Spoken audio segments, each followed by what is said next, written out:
Does socialism always cause disaster? Response to Ethan Klein. Let's see what Overzealous' new video is about. Made a video where I responded to clips like this. Devolves into disaster. Socialism is bad because socialism is tyranny. What have I ever done except get hundreds of millions of people killed? The whole point of that video was to refute the idea that socialism always leads to disaster and tyranny. I also went on to show how capitalism, due to its very design with its constant need for profits and expansion at the expense of human well-being, has led to dictatorship and catastrophe many, many times. So in this video, I want to do two things that I didn't have time for in the last one. One, talk a little more about past socialist projects that have a bad reputation among certain crowds like the USSR, China, and so on, and add a bit more context as to why some autocratic and undesirable deficiencies emerged in them, and two, go over some of the many socialist projects that didn't turn into what Mr. H3 could call a disaster. Unless, of course, the capitalist powers of the world overthrew them and installed or supported a right-wing dictatorship, but that has little to do with socialism and a lot more to do with protecting capital and Western business interests.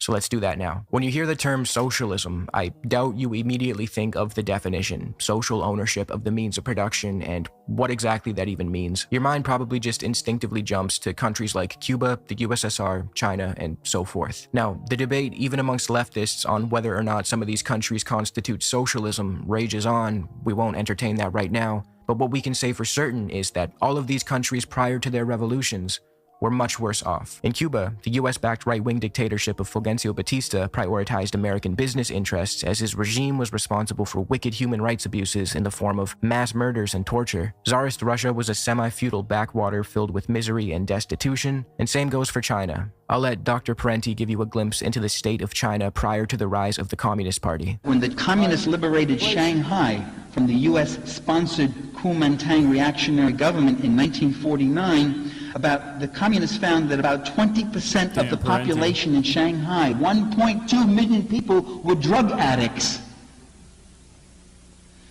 And every morning, special crews of street cleaners, quote, would gather up the corpses of children and adults who had been murdered during the night or died of disease, cold, and starvation. Disaster, Ethan, is what these countries had prior to socialism. After each country had its revolution, the usage of the land, labor, and capital was reorganized in a way to suit the interests of the vast majority of the people, and not just a small elite. This doesn't mean that these societies shouldn't be criticized. They were far from perfect, and if you're familiar with my channel, you would know that I criticize them a lot, and I urge people not to glorify the more autocratic deficiencies that later emerged in them. But I also urge people to look at the entire picture and try to understand what happened instead of just brushing them off as either good or bad, as if forcing a country into that sort of reductive moral binary and then refusing to explore any further is productive in any way. There is a conversation to be had about how some of these societies went on to take a more authoritarian form. I personally am not a fan of hyper-centralized authority for prolonged periods of time because I think it could lead to some undesirable outcomes, but we need to examine why some of these socialist projects felt the need to centralize authority in such a way to begin with. In every socialist society, the one thing that was a constant, the thing they could all if their revolutions were successful, was attack and animosity from capitalist nations. This took the form of invasions, embargoes, sanctions, attempts, and more. This constant bombardment from external threats breeds paranoia and autocracy. It causes power to centralize, dissent to be taken much more seriously, and sometimes viewed as an existential threat. This leads to unideal outcomes. But I have a hard time seeing how this has anything to do with socialism as a theory. It seems to be the result of being under constant... I bet $100 that Asmin didn't know what a Houthi was if it wasn't for you. Now that's all he tries to talk about. So funny to watch. Asmin Gold tackling geopolitical issues such as the man-made famine implemented by Western-backed coalition forces like the UAE and Saudi Arabia on Yemen is fantastic. I'm sure he has a lot of good opinions on that. I'm sure he has a lot of, he's put a lot of thought, a lot of reading was done. Attack. If we look at Russia post-revolution, when a multitude of Western nations invaded the country and sided with the White Army to fight against the communists in the Russian Civil War, we can start to understand why paranoia was rampant in the USSR right from the jump. If we shift our focus over to different kinds... Asmongold thinks that defeating the Ansar Allah, the Houthis, is simple. Just find them with satellites and kill them. Oh boy. It's like, imagine you're in a, like this yeah, fuck around and find out, am I right?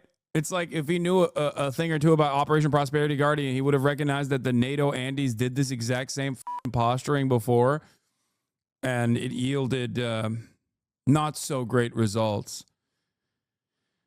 I read somewhere, maybe it's wrong, that they also get Chinese tech now for their drones, so I don't know. In canoe. And you see this video, you're like, oh shit. Fuck, man. Oh, come on, dude. Yeah, I'm cooked. I'm going home, man. Yeah, bomb Yemen. Yeah. Are the airstrikes in Yemen working? Well, when you say working, are they stopping the Houthis? No. Are they going to continue? This was awesome. Are they stopping the Houthis? No. Will we keep doing it? Yes. Yes. $1 billion in the pooper. $1 billion plus in the pooper for Operation Prosperity Guardian. Instead of getting Israel, our attack dog, to stop doing genocide, we were like, we're going to go after the people who are trying to stop Israel from doing it. And man, oh brother, did it work spectacularly. Yeah, even the NATO Andes are mad.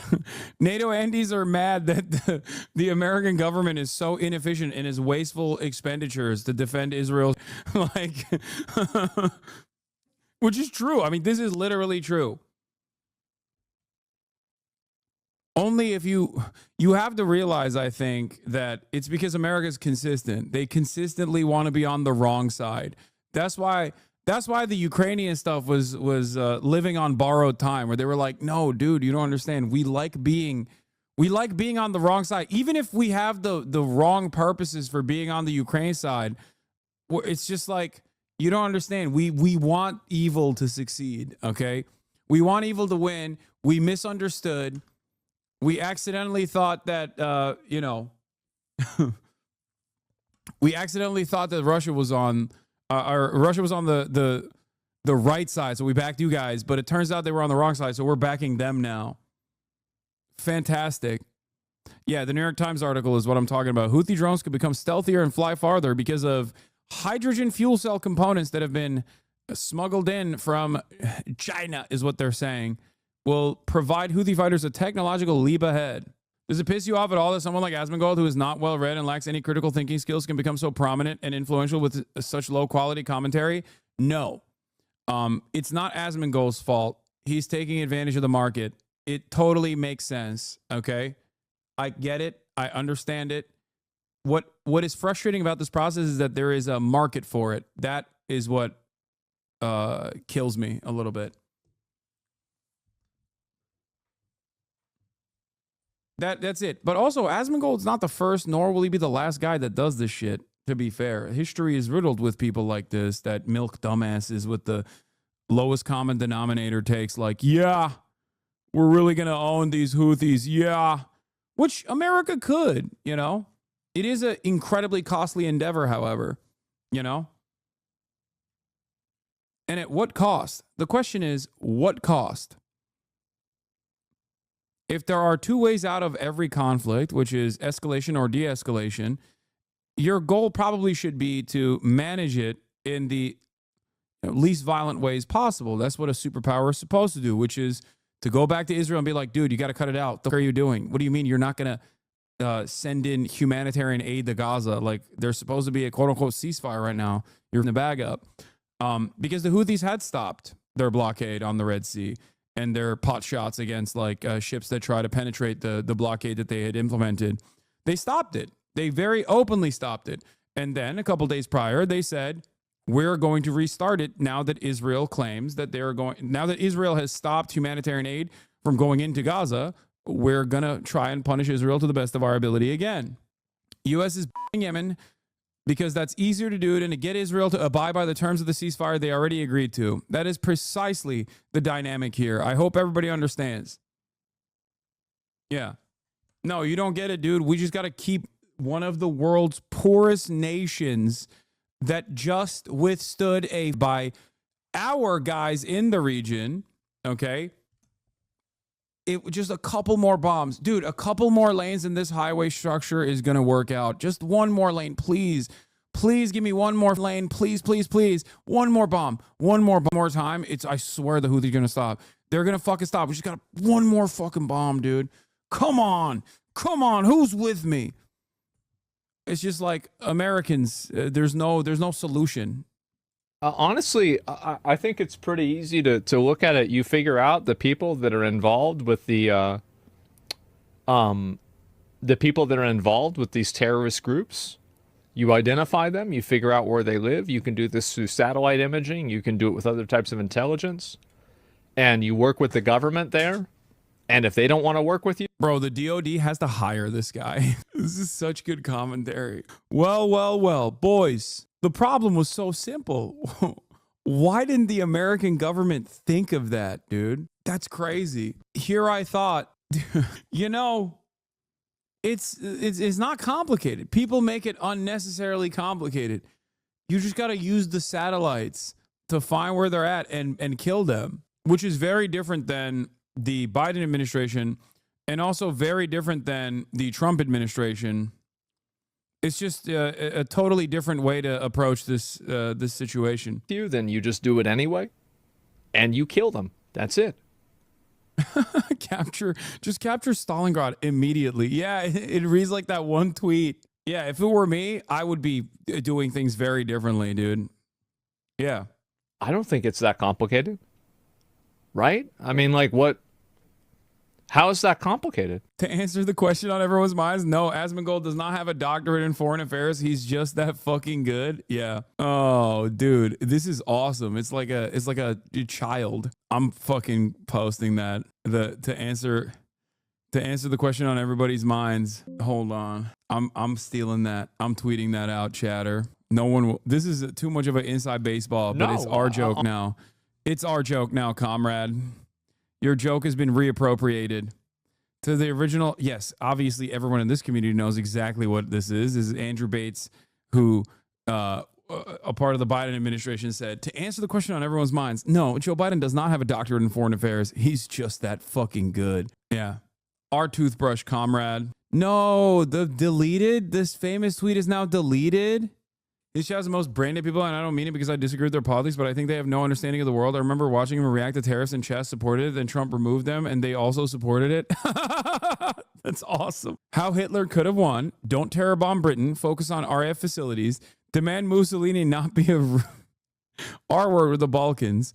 Don't siege Leningrad. Take it immediately. Zerg rush Stalingrad to cut off Soviet oil. Ally with the Slavs against the commies. Ignore Africa. Don't siege Leningrad. Take it immediately. I mean, it's spectacular work, I think. Also, allying with the Slavs against the commies is kind of what Hitler tried to do, at least on certain fronts. He did do that a little bit. They also loved killing the Slavs at the same time. So I feel like there was a little bit of friction there. Sigma grind thinking. Yeah. Oh, God. He forgot don't do so much math.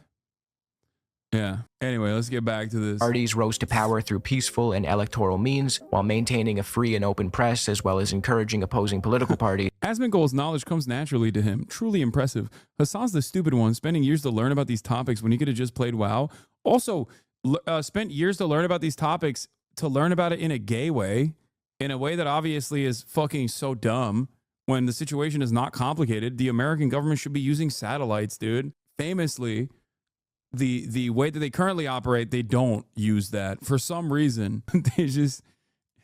Which is what I advocate for, by the way. We can see how quickly they were infiltrated by the capitalist powers of the world, specifically the US. From Allende in Chile to Arbenz in Guatemala, both men were democratically elected, and it didn't take long for the US to spend millions of dollars infiltrating their media, supporting reactionary elements within their militaries, and ultimately overthrowing them both. We now begin to understand the unfortunate and undesirable decisions made by the likes of Fidel Castro when he decided that a free press, while being under attack by the US, would be a death wish. I don't even advocate for the specifics found in some of these past projects. I champion more of a bottom-up approach. But to paint these past societies as disasters without understanding what they were up against, what they replaced, and without mentioning the millions of lives that were improved because of them, is ahistorical. This leads me to the main point of this video. Why is it when the average apolitical person is confronted with the term socialism, they immediately think of states like the USSR and North Korea, but rarely Salvador Allende's Chile? And the reason for that is simple. The former, states like the USSR, came to power via revolution and were heavily propagandized for decades, partly due to the fact that they survived the initial attack by capitalist forces. The latter, states like Chile, implemented socialism democratically and through electoral means. They weren't hyper-militant, the Americans overthrew them quickly, and there was no need for the US to spend decades filling our heads with Red Scare propaganda about them. Put simply, it's survivorship bias. We remember the countries that survived being attacked by the West, but as a result of them surviving the onslaught, paranoia and autocracy began to rear their ugly heads within those countries. It's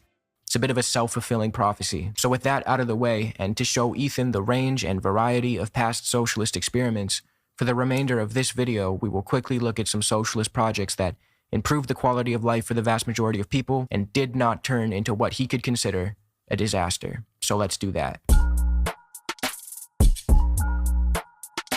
I put these examples of socialist projects in the honorable mentions category, not because they were unimpressive, but because I've already gone over them many times on this channel, so I want to quickly run through them for those who may be new to my videos. Starting with Salvador Allende of Chile. This topic in particular I've covered many times. If you want an in-depth video about Allende and the Chilean road to socialism, check out this video of mine. But to briefly recap, prior to Allende, much of Chile's industry and resources were owned by foreign corporations, from copper mines to the... Oh my fucking god, this drama shit is beneath you? Bro, we're literally watching a fucking video that goes through Salvador Allende's Chile or fucking Thomas Sankara and Evo Morales' Bolivia, and you're like, this drama shit.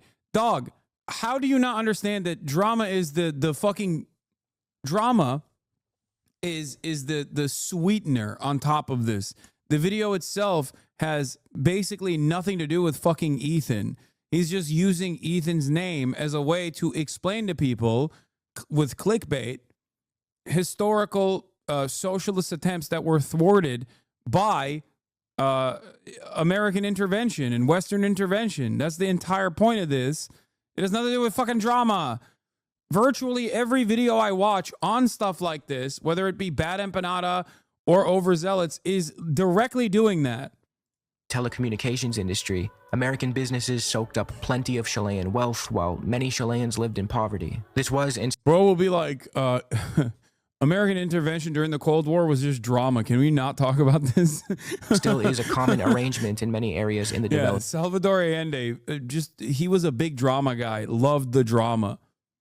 World. Rich Western corporations will buy up the natural resources, exploit the local labor forces, and if the people of the exploited nation decide to fight back, either through revolution or by electoralism, Western governments, acting in partnership with their business interests, will install a fascist dictator to protect their profits. This little arrangement tends to benefit two groups: the Western business interests, who siphon the wealth away from these poorer countries, and the local elite of these poorer countries, who make up a small percentage of the population and tend to benefit from their alliance with these Western capitalists. In 1970, Salvador Allende was legally and constitutionally elected, and he vowed to take back Chilean resources and industry to help develop the country and pull people out of poverty. He referred to his ambitions as the Chilean road to socialism, where he... Big mistake.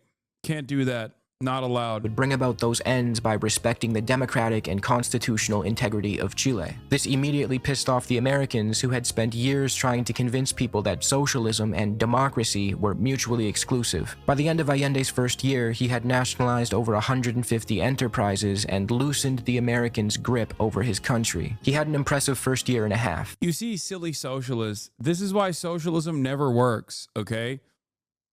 Because it fails on the weight of its own contradictions, except it doesn't. We make sure it fails every single time by doing a bloody coup and then installing the worst fascist dictator you've ever seen and then rewriting the constitution of the country.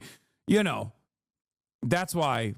And that's the natural balance of things. Obviously, how dare you? And to back up that statement, I will use And then decades later, we will literally openly reveal that we've done such things. But what are you supposed to do? You've already been so heavily propagandized against this position. Fucking recognize that America was responsible for this. my favorite Marxist source, the CIA. Allende's economy saw an 8.5% jump in GDP, a lower rate of inflation compared to his predecessor, the lowest unemployment rate in a decade, a sharp boost in real wages for Chile's lower classes, leading to a consumer buying spree that boosted manufacturing output by 12%, and an additional 12% boost in construction activity, leading to a decline of the unemployment rate in the Santiago area from 8.3% to 3.8%. Now, to you and I, this seems like a good thing. People are enjoying rising living standards, and foreign exploitation is screeching to a halt. But no, I don't, because that is happening at the that is happening against corporate profits, and I don't like that. And also, I am a industrious Chilean entrepreneur, and for me, I'm gonna go back and ask some Western allies, like, yo, these guys are fucking doing some crazy shit. You know, you want to come in? You want to come in and help us out a little bit? But for the Americans and the Chilean conservative elite, this was really bad news. The CIA began funding right-wing opposition in Chile. They gave over $1 million to El Mercurio, an anti-Allende conservative media outlet. Nixon gave the order to make the economy scream when referring to what he wanted done to Allende's Chile. The Chilean right-wing and business owners engaged in attempts to sabotage the economy by withholding their goods and refusing to sell them, which led to artificial scarcity. The US established an economic blockade. It used its... This is where this is where the heavy hand comes in, okay? That's it. Like, if you want to have markets, that's fine. Okay? Great. Sure. You can have your markets. There is going to be heavy regulatory control over it, okay?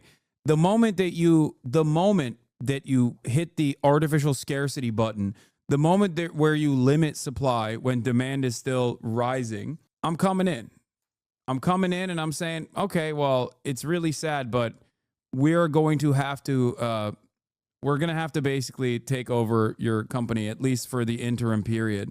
Now, what's interesting about this is that I've actually advocated for the Biden administration to do this and prior liberal administrations to do this in the past as well. Like, this isn't like dictatorial control or whatever. I mean, I guess Americans would consider that, but Americans would say that is the case. But like, this was an issue with Chavez as well. This was a major issue with Chavez. People think like Chavez was this like ruthless autocrat, but it ironically was a major problem for him too, in the same exact sectors. Actually, it was the agricultural output in the grocery stores that refused to collaborate with the Chavez regime at the time. And the very same issue started in Venezuela as it did in Chile as well. And the issue, Chavez, sorry, not Chavez. English is my second language. I only speak Turkish. I don't speak any Spanish or Spanish adjacent, Portuguese. I don't speak any other language. Okay, give me a break. I'm saying it wrong. But anyway, point is, I've advocated for this in America as well. Okay. Remember during the OPEC Plus induced oil crisis that was taking place, I said time and time again that we heavily subsidize the fossil fuel industry and we must demand a significant level of control over the fossil fuel industry in the United States of America. Extraction should be nationalized across the board. But even if it's not going to be nationalized across the board, if our own oil and gas providers if our own oil and gas industry does not actually try to outcompete OPEC Plus by steadily increasing supply to the best of their ability for the time being, in an effort to adjust prices for the American markets, then yeah, you should take them over. You should either cut the fucking money faucet off or just take it over. I think that's perfectly valid. And there's already legal precedent for this. We have a Defense Production Act that Donald Trump utilized, you know? There are already existing legal precedent to be able to do such things in times of crisis. So this is not far-fetched even in the United States of America, and it certainly is not far-fetched in a place like Chile, where the moment that like a sector guided by sector leaders who don't align with you ideologically, refuse to play ball, and try to starve out the fucking population or induce hyperinflation, is a moment where you have to come in and be like, no, you have to do this. It's fucking ridiculous. Influence to cut international and bilateral aid and private credit to Chile prevented Allende from being able to renegotiate the national debt that he had inherited from his predecessor, and so much more. Long story short, the right-wing Chilean military, taking advantage of the US's work in destabilizing Allende, bombed the presidential palace and overthrew the government. Allende lost his life that day, and Chile fell to the dictatorial rule of Augusto Pinochet, who spent the coming decades torturing, murdering, kidnapping, and terrorizing Chileans while protecting American business interests in the country. So I guess in a roundabout way, this did lead to disaster, but not because of socialism, but because of the overthrow of socialism and the replacement of Allende with a tyrant who would protect U.S. business interests. In addition to Allende's Chile, Thomas Sankara's legacy in Burkina Faso is worth looking at as well. And yes, I apologize, this image is computer generated, very cringe of me, but there are just 0 public domain images of my guy Thomas, so I guess this is what we're gonna have to do. Burkina Faso was originally a French colony called Upper Volta. Like many other colonized lands, it suffered the usual burdens of colonialism and exploitation. It was severely destitute, prone to famines, the labor force was exploited by France, gender discrimination was rampant, and the overall quality of life was horrendous. We should all know by now that colonialism is a form of violence that breeds resistance, and in the case of Upper Volta, the Marxist revolutionary Thomas Sankara is who it bred. He came to power in 1983 and immediately got to work. He fought against gender I saw a fucking right-wing conspiracy Twitter account unironically post Sankara, not knowing that he was a very famous revolutionary Marxist, because he was talking about how, like, you have to control your own food production. Like, we shouldn't be expecting handouts. And the guy literally thought he was a fucking conservative. And he was posting about him like, hell yeah, dude, based. It's awesome. Discrimination by ending forced marriages and female genital mutilation. He launched healthcare, literacy, and vaccination campaigns, land reform and nationalization programs. He focused on infrastructure, combated desertification by planting millions of trees. Here it is. Warpath, get up. There's work to do. This lady says, can you tell me, this Western Journal says, can you tell me why you said no to receiving food aid? They have not helped us to develop. They have instead created a beggar mentality. We hold out our hands. Our farmers have stopped producing because they cannot sell what they produce. This is what USAID does, by the way. I mean, like it, hate it, it doesn't matter. This kind of USA does play a destabilizing role like this, very famously, but that's besides the point. My based god, Donald Trump, JD Pondon, is putting an end to that, except the deep state Supreme Court brought it back because Amy Covid Barrett, who's a fake charlatan, who's also in the pocket of the CIA, wanted to restore USAID funding. Anyway, let's continue. Our farmers stop producing. The surplus from farmers in other countries is brought in here. We want something else.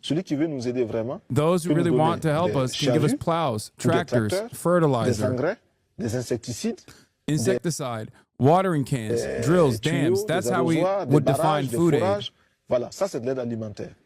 Those who come with wheat, millet, corn, or milk, they are not helping us. Yeah, this account posted him. It's one of those like based right-wing accounts. And he posted this not realizing Thomas Sankara's background. Anyway, let's keep going. Dramatically lowered the infant mortality rate, and he fought effectively against hunger. So effectively that Jean Ziegler of the UN declared, Thomas Sankara has conquered hunger. Burkina Faso in 4 years has become food self-sufficient. This is notable considering Burkina Faso's history with famines and food scarcity. Sankara also refused to play ball. Trump just gutted RFA, RFE, and Voice of America. Unlike USA, this cannot be prevented by the neocons. No, he did that because Democrats in Congress gave him the power to do so. Like, that's what he also fucking gutted like a bunch of mental health programs. You know what I mean? Like, he's a fucking asshole. It is funny, though, that he has smoke for Voice of America for some reason. Someone probably told him it was woke. I don't know. Maybe it was Jackson Hinkle. Jackson Hinkledink was in his ear being like, Mr. President, voice of America's woke. Just kidding. He would never do that because anyway, let's continue. With the IMF and institute. Remember, chat, this administration is fucking black bagging people who are objectively not doing any of the things that many of my naysayers say I do all the time in terms of like offering material support to Hamas or whatever. And they're black bagging them regardless. But Jackson Hinkle can go to the fucking Hassan Nasrallah funeral and then come back to the United States of America without even a scratch. Okay. That has a history of predatory lending practices known to worsen conditions of already poor countries and open up their economies for Western exploitation. All of this is not to say that Sankara never made mistakes or that he was some kind of god amongst men. He himself would hate that description, as he openly criticized personality cults and he didn't allow for statues to be built in his image, but he absolutely sacrificed all he could for the people of his country. He even refused to take a presidential salary because his priority was helping the citizenry above all else. This completely contradicts the stereotypical socialist fat cat who lives in luxury while his people starve, the kind of Western caricature that we've been programmed to believe. Sankara, like Allende, shouldn't really be touched on as a footnote and deserves his own full video, but for the sake of brevity, he too was eventually overthrown in a coup, and Burkina Faso immediately began to regress in his absence.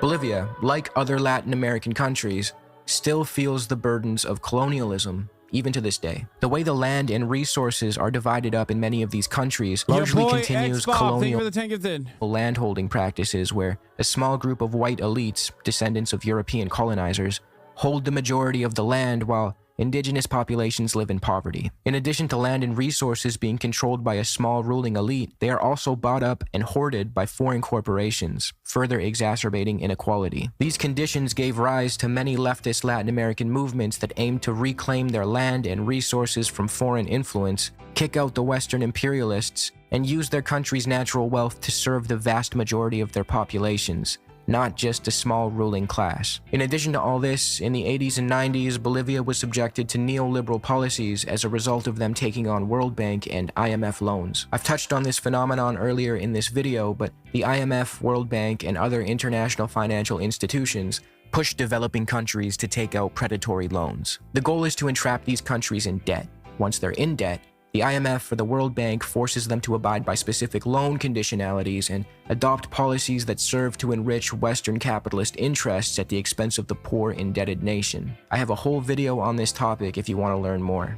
In the case of Bolivia, they were subjected to intense privatizations where Western interests bought up their shit and benefited from the wealth generated by it. The World Bank even forced Bolivia to privatize the goddamn water supply and sell it off to a consortium led by Bechtel, a U.S. corporation. This led to an increase in the price of water that many families couldn't afford, and since the private sector tends to follow profit and not human well-being, poorer areas were subjected to poor quality services. To quote Frederick Gordon's Freshwater Resources and Interstate Cooperation, the privatization of Bolivia's water supply eliminated any guarantee of water distribution to rural areas. This resulted in only half of Cochabamba's population being connected to the central water system. The law also prohibited the peasants from constructing collection tanks to gather rainwater. Law 2029 required people to ask the water superintendent for permission to collect rainwater. These goddamn capitalists think they own the fucking clouds. In addition to water, oil and other natural resources were also privatized and therefore could not be efficiently used to serve the Bolivian population. Something needed to change. This led to the rise of a man named Evo Morales and his movement towards socialism, or MAS, party. Morales assumed the presidency in 2006 and he was the first indigenous president of the country. This was a big deal considering Bolivia's history with racism. His ascension to the presidency reflected the end of a particular Andean form of apartheid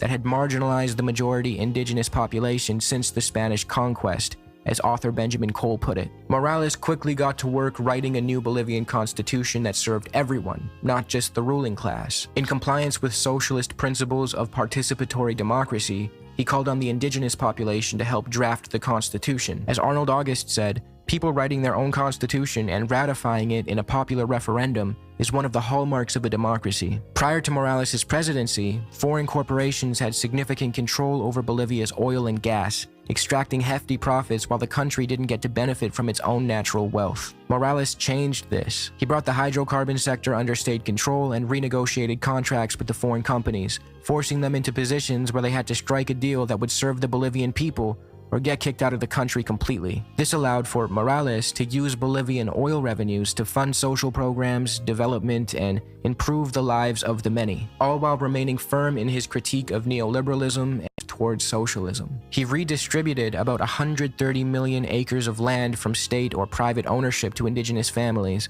many of whom had historically been forced into sharecropping or slavery. He grew the country's GDP by about 4.8% a year, halved the amount of people living in extreme poverty, leading to the World Bank changing Bolivia's classification from low income to lower middle income. He funded schools, hospitals, and infrastructure programs with the funds generated by the hydrocarbon sector that was now actually serving the people and not just the rich, raised the minimum wage, and much, much more. By 2012, Morales helped 1 million Bolivians escape poverty. Unfortunately, like the many other instances of democratically elected socialist governments, Morales' story doesn't have a happy ending. US intervention paired with a growing right-wing movement in Bolivia made for hard times to come. As Morales was running again for his 4th term, which in my opinion he shouldn't have done, it would have made more sense to pass the reins off to a younger MAS member, the election results stopped updating. Once they resumed updating, Morales' lead had grown as rural votes were counted. This caused his opposition to accuse him of fraud, and the Organization of American States claimed that the election showed signs of irregularities. However, later independent studies, including by the Center for Economic and Policy Research, found no statistical evidence of fraud, and multiple experts accused the OAS of using flawed methodology and dishonesty. The OAS...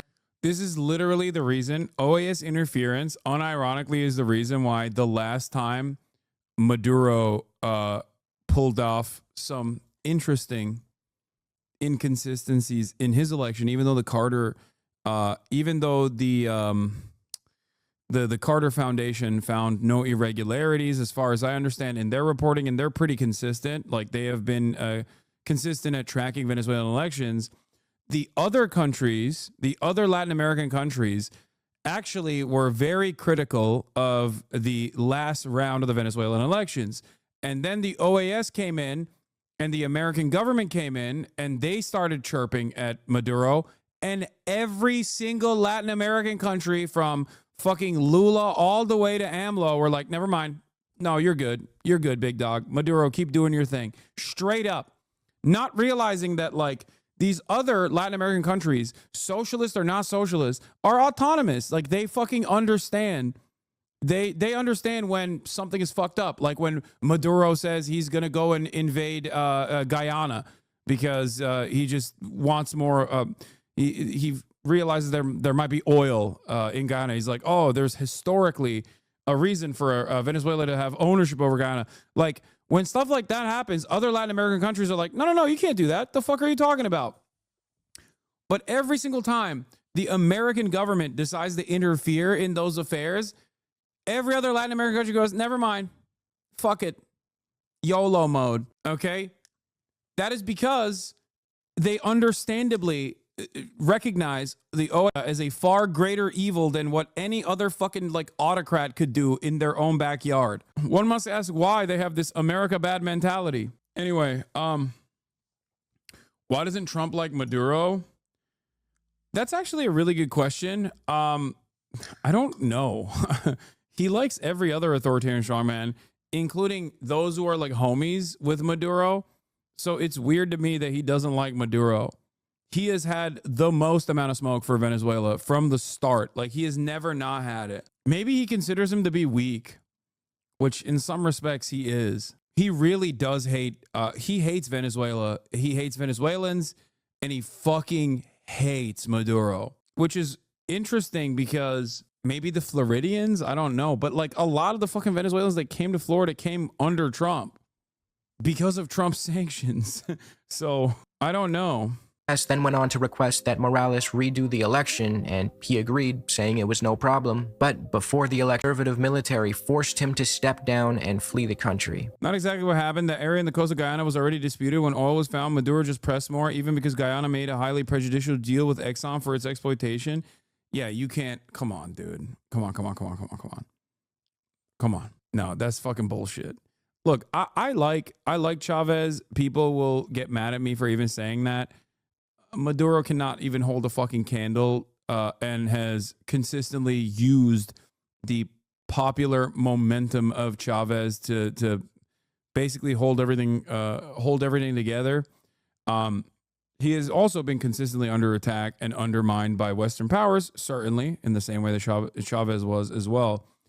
But he's not, you know, I'm not the biggest Maduro head.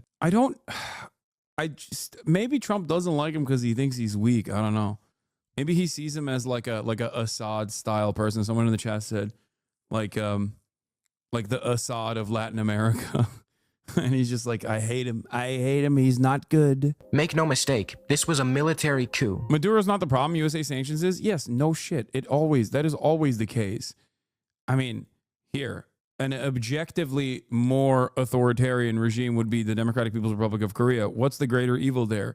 The actual administration, the administrative state, which is fairly authoritarian, or the fucking sanctions? It's always the sanctions. Yes, America is always technically responsible for more harm than no matter how brutal the fucking admin is. Sanctions are collective punishment with the hopes of like creating some sort of coup or some sort of revolution. I think it's Lula. I mean, not Lula, fucking, no. I was going to say Bolsonaro, but like obviously Bolsonaro's a fascist. He was replaced by Janine Áñez, And he likes Claudia. Trump likes Claudia. Claudia Scheinbaum, beautiful, powerful woman. Beautiful, powerful women's. She's controlling Mexico with an iron fist. I love her. She's so good. Power unconstitutionally. Áñez was a deranged right-winger who went on to massacre Morales supporters in the aftermath of his overthrow, leading Bolivia to charge her with genocide. So again, I guess there was a bit of a disaster that took place here, but it wasn't socialism. It was getting rid of... Fairly authoritarian is a bit of an understatement when talking about North Korea law. There's literally no country that is more authoritarian on this planet. Probably. Israel's pretty bad. Saudi Arabia. A lot of the Gulf states are pretty bad. I would say Saudi Arabia is probably worse than... I mean, it's not a competition. It's just there are a lot of awful dictatorial regimes. Lately, Bolsonaro was saying we are importing nukes from China and begging Trump to coup us. Nationalists, by the way. Socialism. Aside from the projects mentioned so far in this video, it is worth highlighting a few other socialist projects whose achievements seem to get swept under the rug. From the success of Slovenia, which came from very humble beginnings only to become a wealthy nation while maintaining its unique market. What is the answer besides sanctions then? We sanctioned Russia for what? The invasion? A way of saying you're being punished without going to war? Great question. It's an understandable mechanism against a fully established nation state that is a foreign adversary. What are the crimes of Venezuela for the sanctions started? What are the crimes for example, like what crime did the Cuban government commit? Oh, that's right. They had a successful revolution against their fucking fascist leadership that was aligned with the United States of America. We offered them arms, we offered them training, it didn't work, and then we punished the Cuban leadership and the Cuban population afterwards.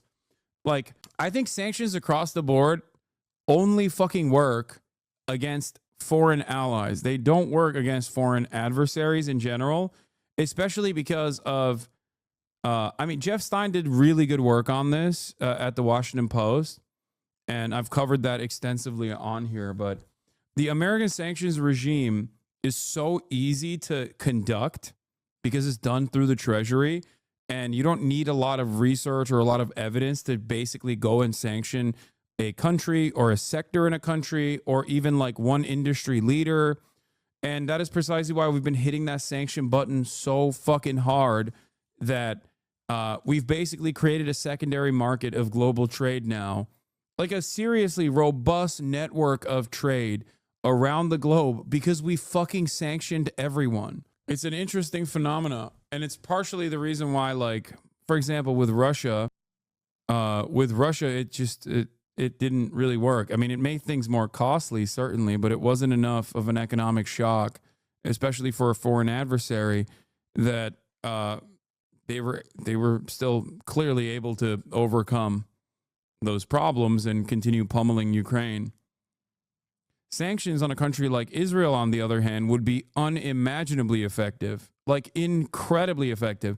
Sanctions historically have worked in, even the mere threat of sanctions have worked historically in apartheid South Africa, because apartheid South Africa was in the Western sphere of influence. I would say that it's the same for a country like Israel, rather than our adversaries. Socialist model to the Indian state of Kerala, which of course is still forced to work within the confines of the Indian constitution, but nonetheless has done their best to build a democratic socialist project that ushered the state into an era of high human development, a thriving worker cooperative sector, near universal literacy, an increased lifespan, one of the lowest mortality rates in India, and an overall improvement in the quality of life. We begin to see that it's unfair to brush off socialism as an ideology that only ever leads to misery. It erases the stories of the millions of people whose lives were improved because of it. Alright, well, it would be nice for Mr. It's a good video. H3 to stumble across this video, and if he has any questions, I'm always down to chat. But that's all I got for now. Thanks.